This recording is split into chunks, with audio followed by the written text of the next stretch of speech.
Did you ever think about how your life would change if a penguin randomly showed up at your door? Now, I know what you're thinking. A penguin? Really? But hear me out. One sunny Tuesday, I was just minding my own business when the doorbell rings. I opened the door, and there he was, a penguin. Not your ordinary run-of-the-mill zoo penguin, no. This was a penguin with attitude. He waddled into my living room like he owned the place, plopped himself down on my favorite armchair, and proceeded to engage me in a deep philosophical conversation on the meaning of life. And then, as if that wasn't absurd enough, this penguin, with a straight face, if penguins even have straight faces, demands fish tacos for lunch. I mean, where does a penguin even learn about fish tacos? So there I was with a penguin on my doorstep and no fish tacos in sight. Now, I'm not a chef, but I knew that if I didn't find a way to make fish tacos, I'd have a very disappointed penguin on my hands. So there I was in my kitchen, armed with a fish, a tortilla, and the guts of a brave but clueless home cook. It felt like I was trying to assemble a spaceship with instructions written in ancient Greek. The fish stared back at me, its dead eyes seemingly mocking my culinary ineptitude. I slapped the fish onto the tortilla, but it was like trying to fit a square peg in a round hole, or a fish-shaped peg in a taco-shaped hole. I wrestled with it for a good 5 minutes before admitting defeat. Next, I tried to chop the fish, but it was as slippery as a politician's promise. In the end, I looked more like a contestant on a very low-budget episode of Ninja Warrior than a hopeful chef. Then, the spices. Oh, the spices. I tossed them in with the enthusiasm of a kid in a candy store, but the precision of a blindfolded dart player. The result was a concoction that could make a grown man cry or at the very least sneeze violently. After an epic battle with the lettuce, a tug of war with the cheese, and a showdown with the salsa, I finally stood back to admire my creation. And that's how I ended up with something that looked more like a modern art masterpiece than a fish taco. I presented my creation to the penguin with the pride of a Michelin star chef.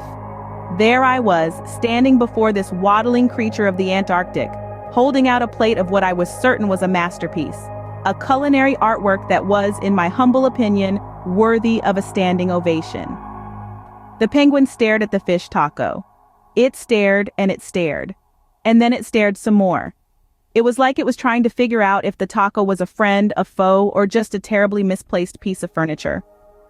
A full minute passed by, an eternity in food presentation time, and I could actually hear the tick-tock of a non-existent clock. Then, without so much as a blink, the penguin, with a flick of its beak, toppled the taco over. Just like that. The dish that I had poured my heart and soul into was now spread across the icy landscape, looking more like a modern art installation than a meal. In that moment, I felt the crushing weight of failure.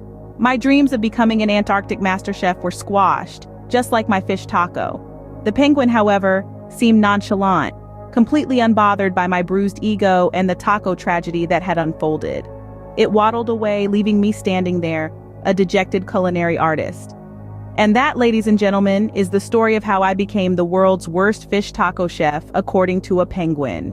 After the fish taco fiasco, the penguin gave me one last judgmental look and waddled away. I swear, it was the kind of look your grandma gives you when you forget her birthday. Twice. But you know, with more feathers and less knitting.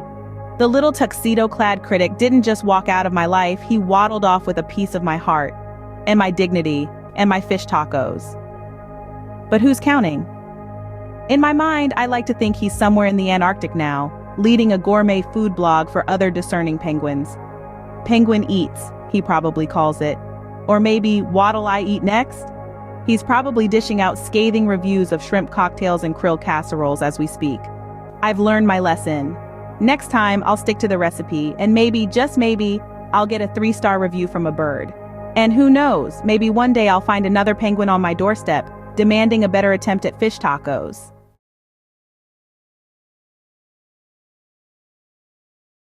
Have you ever wondered why we often shy away from discussing a topic that is as normal and natural as sex education? Well, it's high time we broke those shackles of discomfort and embraced the importance of this subject. In today's discourse, we'll explore sex education, a topic often shrouded in mystery and misinformation. We'll unravel its significance, debunk myths, and understand its impact on our lives. Sex education, simply put, is the instruction of issues relating to human sexuality. It includes a variety of topics such as reproductive health, emotional relations, sexual activity, consent, and safe sex practices.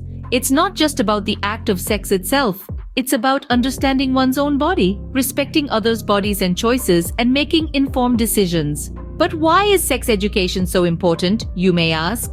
The answer lies in the prevention of misinformation. Lack of proper knowledge can lead to unwanted pregnancies, sexually transmitted diseases, and can even contribute to the prevalence of sexual abuse.